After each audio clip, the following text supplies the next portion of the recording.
Quien ahora llega especialmente invitada es Maripaz, quien con tan solo 8 años de edad inició su camino en el arte del canto.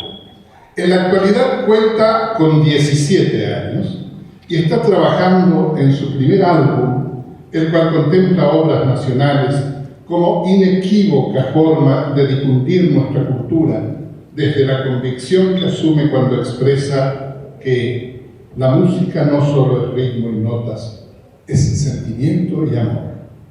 Maripaz nos interpreta seguidamente Mis noches sin ti, emblemática guarania de Demetrio Ortiz en la música y María Teresa Márquez en el texto. Mis noches sin ti, nostálgico tributo al amor de una madre que aún estando lejos, sigue inspirando la vena creativa de un hijo de la vecina.